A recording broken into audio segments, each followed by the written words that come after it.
our story that we have about what we've done, the good that we've done, the modern world that we've built that have created more opportunity for more people than any other time in human history.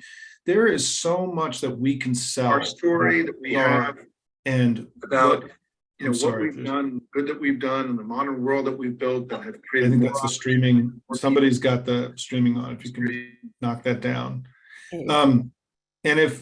So thank you. So I think there's so much that we can sell. And I think part of what I'm doing is saying we have to become intentional about it. And I want people to think, and I'm going to be doing more work about how to do it and producing smaller videos and things that are a little bite-sized. But there's so many good people like Natalie and others who are doing great work in this space that, I think over the next 6 to 9 months, we can make enormous progress. But I just want to challenge everyone to think of yourself, not just as a person who writes postcards and makes calls and texts, but as somebody who's an information warrior and is spreading the good news about the Democrats through their networks every day. If we can get 500,000, 600,000, 700,000 people doing this on a regular basis, we can close the gap with the Republicans on loudness. And so part of my challenge to all of you is do it in whatever way it feels comfortable. Take baby steps, right? And I will continue through my work to continue to coach and create, ideas and strategies for how to do that most effectively, Laura. And thank you. That was a great question.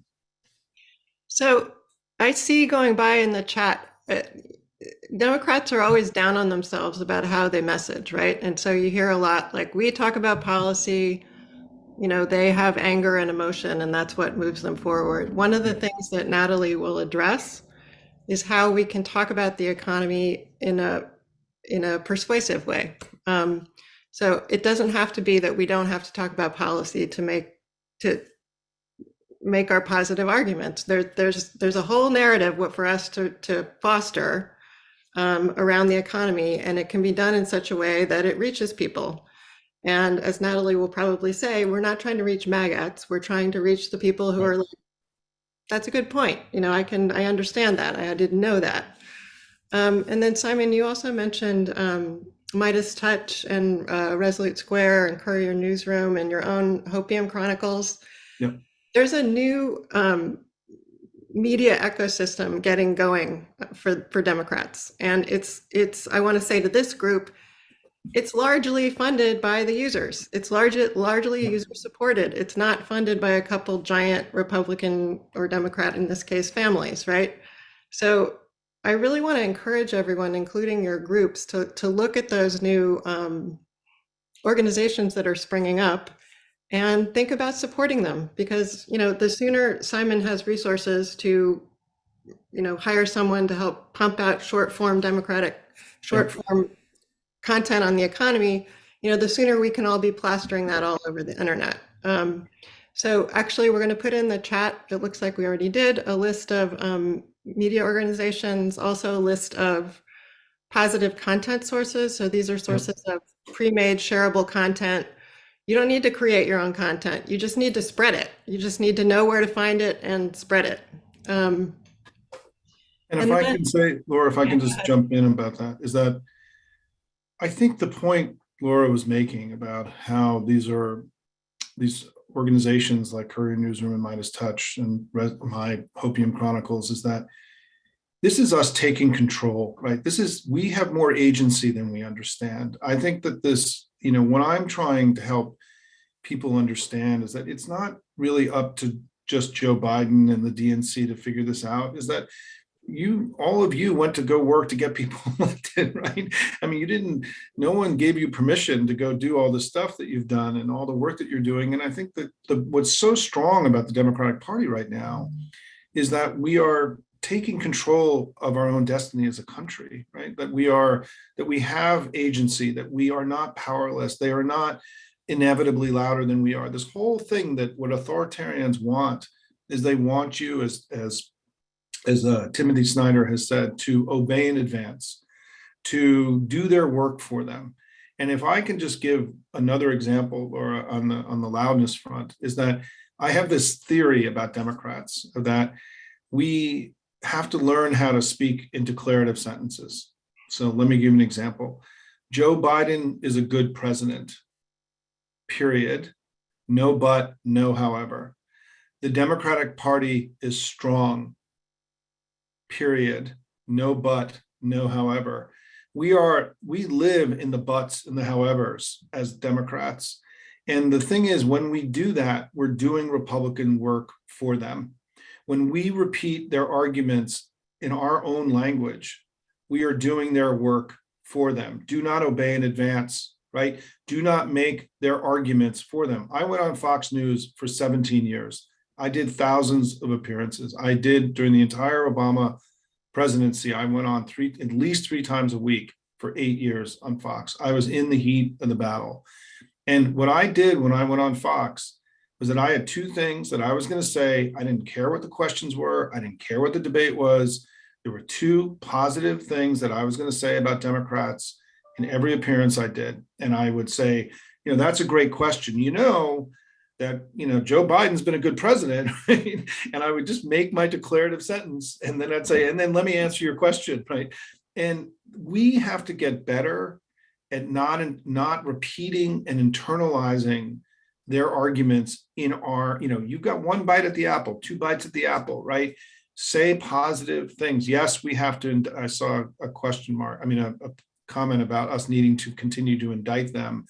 But they're doing a pretty good job of that themselves. I think the part that's missing that people don't know is how much better things are in America today. And let me give you an example. Let me just give you data, right, on this. In a poll that Navigator did, which is a polling source that I'd recommend if you want to have a place you go look at. They release stuff every 2 weeks. It's a lot of graphs. It's very easy to see. It's a Democratic polling outfit. Is that they polled a year ago and asked a simple question, which is, were more jobs created in 2021 than in 2020, right? This is a fact question. This is a sky is blue question. This is not a feelings question, right? And in 2021, we had more jobs created in 1 year than any year in American history. And in 2020, we lost 3 million jobs. So should be a pretty easy question, right? If you think about it. Only 20% of Americans knew that more jobs were created in 2021 than in 2020. And, to me, that's the equivalent of people in 1946 not knowing that we won World War II, right? It's almost as if they don't even understand what's happening in their own country. And, we that's why I'm so optimistic about how we can, through this concentrated work, if you look at what Joe Biden's doing, 60, 70, 80% of his events right now are about teaching people and talking about the bills that he's passed, the good that's going to come from the investments we've made. They know this, right? I've spent a lot of time with the White House and this stuff. Ron Klain used to tweet my stuff out all the time. Some of the charts and graphs that you see Joe Biden using came from my With Democrats presentation, right? I work with these guys very closely. And we all know what the issue is here. And that's why I think there's an opportunity, Laura, for if you can participate in this effort to help people understand better about what's happened in their own country, right? You're doing, it's something that's, you're being a proud patriot by doing this, right? Because people deserve to know that America is better off today than it was. That's my third line, is that Joe Biden's been a good president. The Democratic Party is strong and the country is better off. Period. Declarative sentences, no ifs, buts, no howevers, right? And we just have to get comfortable, I think, spreading positive sentiment, saying, not living with their negative attacks in our heads and anticipating them, but learning how to liberate ourselves. In some ways, the way that I helped liberate us all from the red wave, this false red wave narrative, so much of many of the narratives in our stories that we hear every day are false. They're right-wing memes that have been pushed through the power that they have. And so this process that we have to go through to rebut them, right? We have to first start by going on offense and telling our story and telling a positive story about the country and the Democratic Party. And I think that if we can do that, I think this is something that's achievable in the way that we won Wisconsin, right? That we can win in Jacksonville. We can change the story and the narrative about the American people, who we are, the greatness and the goodness of this country, and reclaim this thing that I think we all feel is being lost, which is the sense of common purpose, the love of country that we all have, wanting to live in a virtuous place that we all, many of us who are older, grew up in a time when America was this remarkable country on the global stage. We can reclaim that. And if any of you who read The Economist, I know it's an elite publication, but they just did a whole story this week about how the American economy is blowing away everybody else in the world and has in the last 40 years. And that why don't Americans, literally the cover story, The Economist, is why don't Americans understand how much better and stronger their own economy is than virtually any other economy in the world? And my answer to that, it's because of them. It's because of Donald Trump. It's because of Fox News. It's because of the right-wing noise machine pumping negative sentiment into our discourse every day. Liberate yourself from going there. Live in the light, live in the positive, live in love of country. That's how we beat MAGA, in my view. So I think that's a fabulous segue to what Natalie is going to share. I just want to say a few housekeeping things. So there's a lot of links in the chat. And one of the other things we're going to put in the chat is we also want to hear from everyone on this call. So we're putting in a Google form where you can let us know about other sources of content, other media organizations you think we should add to our list. You can also just send us a note at info@swingleftpeninsula.org. We will be sharing all of this stuff with all the attendees after the call. And there was one other thing I wanted to mention. Oh, yes.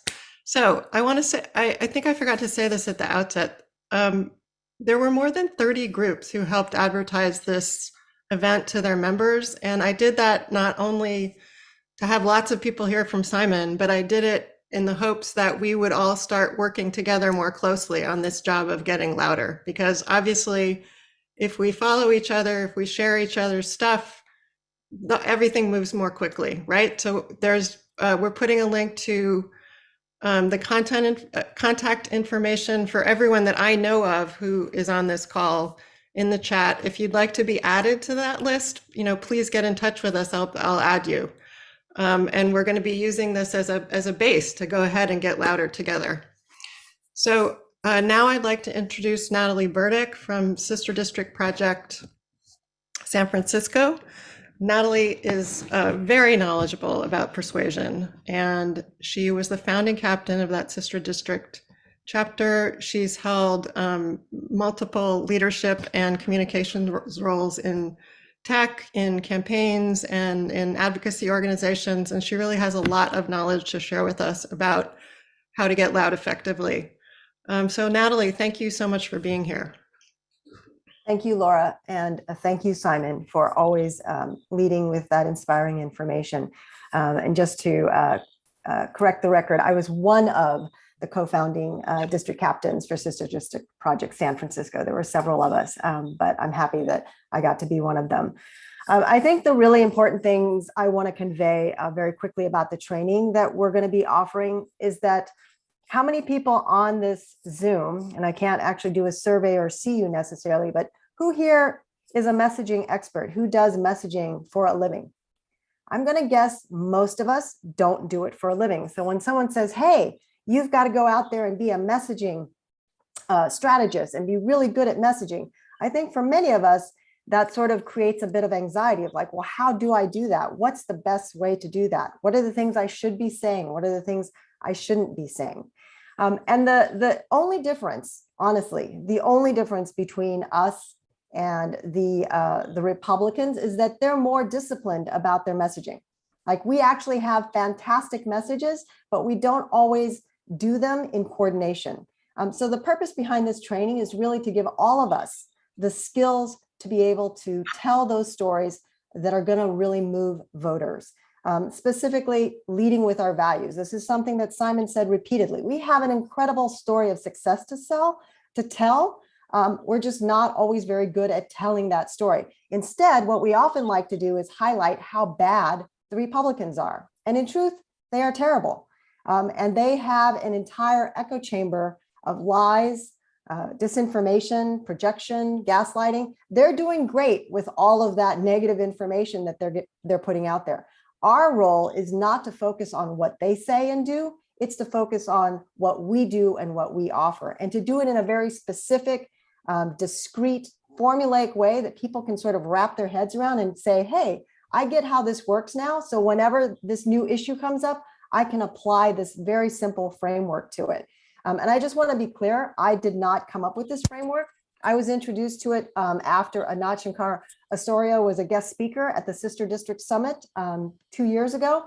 And then I attended a Words That Win training, and it just spoke to me. And I thought, how can I get this out to more people? And how can I break it down so that folks can actually internalize it? What's a way that people can understand that this is slightly different than how we normally talk, but actually the best way we can talk to other people? And it's not just folks that we know in our general circle, but it's a tool we can use as activists. So many of you here are either knocking on doors, making phone calls, writing postcards. This framework is something you can use in that work to reach out to voters, because ultimately what we want to talk about is our values and what they're doing to fight against those values, and how if we come together, we can actually realize the vision of those values. And that's a pretty simple thing. So it doesn't have to be complicated. Messaging doesn't have to be complicated at all. And it can be fun, and it can actually be something that as adults, we can internalize something brand new that we never thought about before.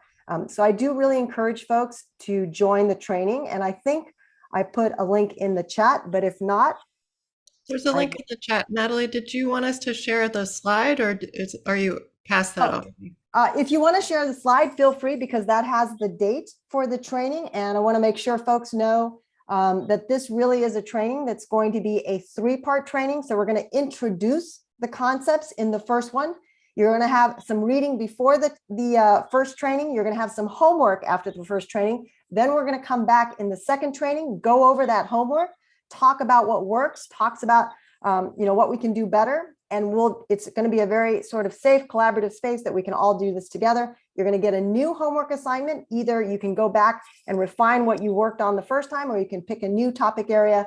And then we're going to come back a third time again as a group to review it, so that we can start to sort of build that muscle memory of how to use this new framework that allows us to lead with our values. And as Simon said, to really tell the story. And I think this is the important thing. Simon has an incredible amount of data. If you spend any time on Hopium or on Twitter, you'll see that the amount of information, sheer information he puts out is tremendous. What we all need is a way to speak about it that is conversational, that is narrative, that is story driven, and that reflects what the average person relates to. And we can do that.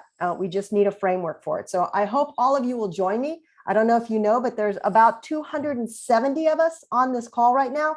Imagine if all 270 of us went away saying, I'm going to share the good news at least once a week, at least, once every other day, at least once a day. Imagine the megaphone and impact that we would have by doing that. Remember, the Republicans have always been top down. We've always been bottoms up. That is our strength. The grassroots is our power. So you guys are all activists already. This is just one more tool in that activist toolkit. And I think it's one of the most powerful ones we can all have and use. So I look forward to folks joining the training. Natalie, thank you so much. And I also just want to point out that you don't have to be a social media user to benefit from this information. It will also help you talk to your, in my case, uncle at Thanksgiving, or, a colleague at work, or whatever. We would love for you to use social media and get into that world, but if that's not for you, it's still incredibly valuable. Now I'm going to turn it over to my colleague, Bruce, who has taken your questions from the chat and grouped them, and is now going to read some of those questions for Simon to address. Hi. One thing I realized, one little housekeeping detail we didn't say is that this seminar is organized through Swing Left Peninsula, and a lot of you have now joined our email list. So you may see email from us, and if you're wondering how you got on, it's because you signed up for this seminar. And I'm sure we'll have responses to some of these things going out in our emails. So I just wanted to say that. So first question for Simon is, can you speak a little bit about the National Democratic Party and some of the state level Democratic parties, and do they recognize the power of the grassroots groups?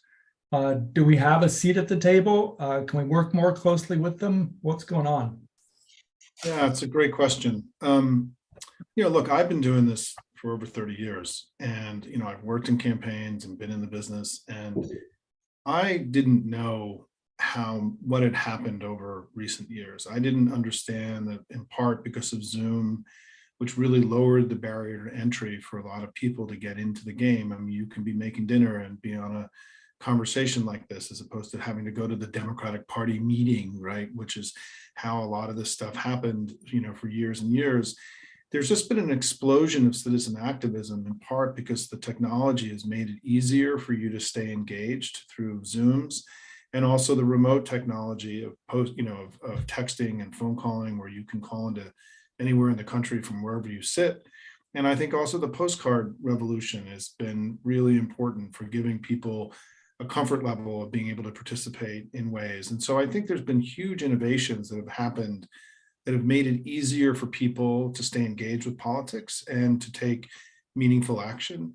And I don't know that people in Washington really understand the extent of this. I've been called the ambassador of the grassroots in Washington, and I'm happy to take that on. And I've had meetings with people at the DNC and others, and I do think that my recommendation to all of you is that at a local level, is that you're not always going to get along with the party, right? The party is not always you're not always going to be in agreement with what the party does or who they endorse. And sometimes they may not really want you around, whatever it is. We're all family, right? We're all part of the same family. We all got to get along, because they win when we split. They win we know this from in the United States and also from around the world, that MAGA parties gain power when the coalition, the big pro-democracy coalition, splits. And it's why we just have to get along. It's in this critical time that we're in, we've got to find ways to recognize that we're playing different positions on the same team, right? Is the way I like to talk about it. And so part of what I'm doing is I'm doing as many of these events as I possibly can. I've probably done 8 of these so far this year. I've got another 8 or 9 scheduled just in the next 6 weeks. And I'm doing it because I want to say thanks to all of you and to encourage you to keep going, because it really matters. I mean, what we did together in 2022, what we just did in Wisconsin, I mean, this is because of all of you, right? And we had good candidates and all that stuff. But, our campaigns were outraising Republican campaigns in the battleground by 5 or 6 to 1. That's never happened before. And it also meant that not only could we put more ads on the air and have more staff fighting out the information war every day, but it allowed us to build unprecedentedly large grassroots operations, which then pushed the vote through the roof all throughout the battleground of the country. And so, in the battleground states. And so, this is a very exciting time. And what my own view and what I tell people in Washington is that the reason these groups are successful, and the reason why you have to stay, in my view, outside the party, is that there's ownership. You have ownership over what you're doing. You feel like you're building something. And as somebody who's been an entrepreneur and loves to build things, I know how powerful that is. And so, it's a very de Tocquevillian thing. If you've studied, if you know who de Tocqueville is, and that. So I love what's happening here. It's why we are muscular and strong. And by the way, the Republicans, all their money goes into these outside media organizations. They're not building these kinds of grassroots organizations. It's all top-down stuff. This is better politics. We're building a better politics. It's more small d democratic, but it's also raising more money. We're pushing the vote through the roof, right? We are stronger as a national party than they are. They may have more money, but we spend our money far more wisely than they do. And we have all of you doing this incredible work. And so if I can just leave you with one sort of big thought, because I'm speaking to groups like this all over the country, this is a national movement. This is something that sprung up organically in the United States, because out of fear of MAGA, the anger over the 2016 election, COVID, blah, blah, blah. And how inspiring is that? It's why I've changed my work. I've changed what I do as a political professional, in part to work more closely with the grassroots groups, because I understand the power of what's happening here. And I just want to help, right? It's not, no one can control this. There's no one in charge of this. This is what makes it so powerful in my view. And so thanks to all of you for being part of this critical work for the future of the country. Thank you. So I'm going to preface this next one by saying I know there is no such thing as the Latino vote. Yeah. So having said that, how can we be most effective with Latino voters? I'm really glad you asked, and I realize now, Laura, I didn't talk about that in my comments, and I was remiss.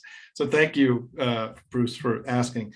Listen, there's red wavy myth about the Latino vote here a little bit in the United States. You know, we just had the best showing in the southwestern part of the United States in these last two elections than we've had in 80 years.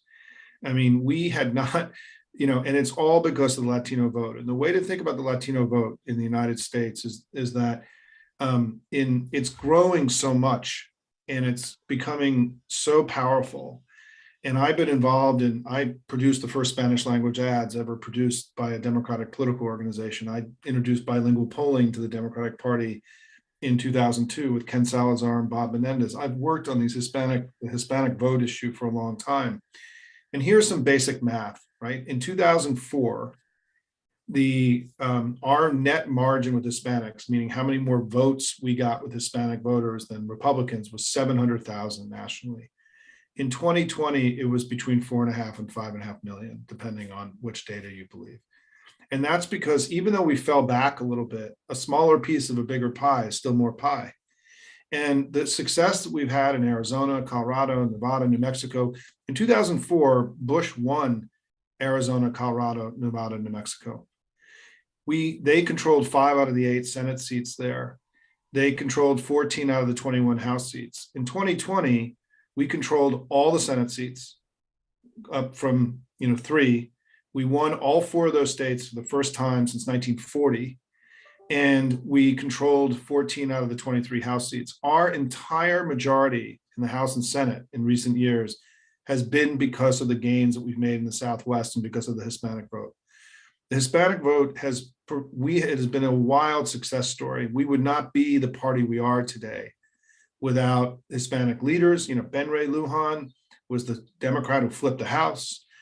Senator Cortez Masto was the strategist who flipped the Senate, right? And, you know, it is incredible the contributions that Hispanics have made. And I've been fighting really hard because this perception that there's been a fallback.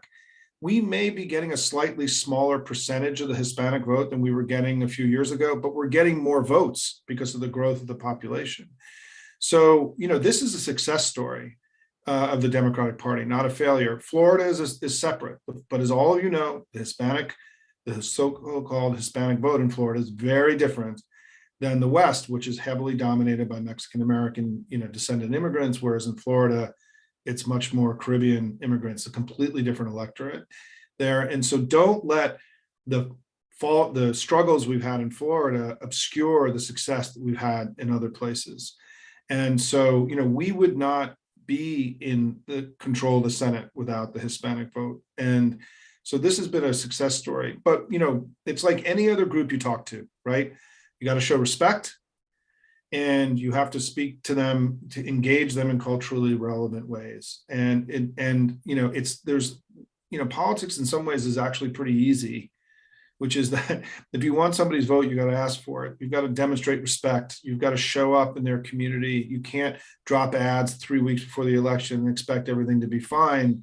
If you're going to want somebody to be on your team, you've got to go earn it. And for us, we have to get better at understanding that every 2 years, there's a huge number of new voters, Hispanic voters. We have to go earn the Hispanic vote all over again every 2 years.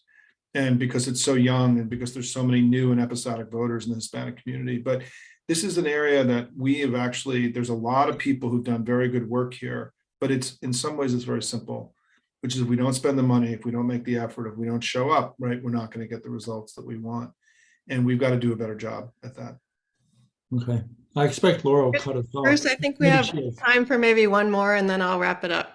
Okay. Can you speak? There's been a lot of chatter about high school and college student vote and registering young people. Can you say a little bit about that? I know the Civics, somebody I saw in the chat, the Civics Center, which is based in LA, is doing a lot of great work in high school. Yeah, look, we there's a basic reality here. I talk about getting to 55, it's man on the moon kind of stuff, right? We got to go get there. It's unacceptable as Democrats that the people who are most Democratic vote the least. We just have to change that. We have the resources. We have the ability to do this. It's like the Hispanic vote. We can't get young people's vote. The fact that young people don't vote more, that's our fault. That's not their fault. And this blame that goes on young people for not voting more, it shows up on my Twitter feed and Hopium all the time. It's crazy, right? I mean, we know from the work that the Civic Center has done is that the percentage of registered young people who vote is the same as older people. It's just younger people are not registered as much as older people. Well, whose fault is that? Right? That's our fault. And so we can fix that. We have the resources, we have the time, and we can do this. We can dramatically alter and reshape the electorate in a way that benefits the Democratic Party in literally all 50 states. This is why I think this has to be a national project. I often get asked, what do we do in red states? How do we get it? Well, everyone's got to dive into young voters. And, there's been a structural change with young voters. People don't know this. This is in my Hopium work. In the Clinton era and the Bush era, right? Under 45-year-old voters were a swing vote. Bush won them sometimes, right? We won them sometimes. It was not structurally, young people were not structurally Democratic during those years. They became structurally Democratic late in the Bush presidency when the Iraq War, the failure of the Iraq War, sort of made older millennials, pushed older millennials into the Democratic Party. Obama then welcomed them and built a politics around it. We now are getting our margins nationally in our elections are coming from young people. So there's an urgency. If you want to figure out how to close the gap in Nebraska, if you want to work and do better in rural parts of California, whatever it is, we got to go into young people. And I think it's been also because of abortion, right? Which is magnified, and created. I have this belief, and let me say this, and this will be the last thing I'll say, Laura, is that I don't think we even yet have any understanding of what the abortion issue is going to do to our politics in the country. I mean, if you're a 25-year-old Latino and Latina family in Texas, and there's now a 25% chance, higher chance that your wife could die when she has a miscarriage, are you ever going to vote for that party ever again the rest of your life? Right? I just don't, I don't know. I mean, I think that what's happening, not with Dobbs, but with the abortion restrictions, is some of the most savage politics and the most aggressive, dangerous acts that a political party have taken in our history. And they deserve to be out of power for 30 years for what they're doing. And because they're endangering the lives of women unnecessarily in ways that, it's painful to even talk about, right? What's going on here. And that's why we have to get to 55. They cannot, the risk of them winning this next election after what they've done is so great, the validation of this politics, which is why we've got to go big, be on offense, play it hard, be here, in April of a non-election year with all of you, right? The country's counting on us. And frankly, I think the Republicans have given us an unprecedented set of tools to grow our vote, to go big, get to 55, and really break their back in this next election. So thanks, everybody, and keep working hard. I'm just grateful for the opportunity to be with you. And just as a fellow American, thank you for all your incredible work for the country. Simon, thank you.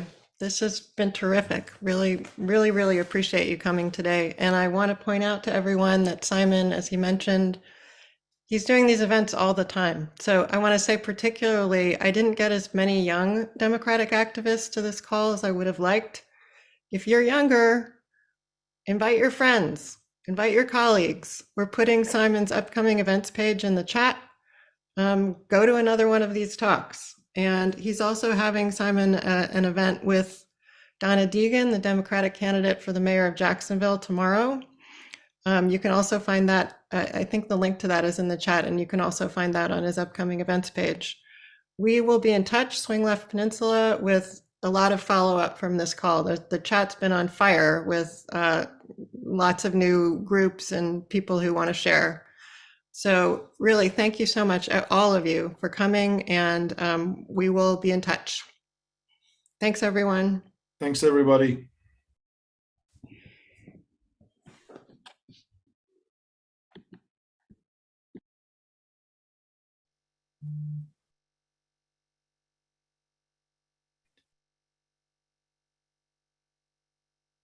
So I'm going to go. Thanks, everybody. And really grateful for what you're doing.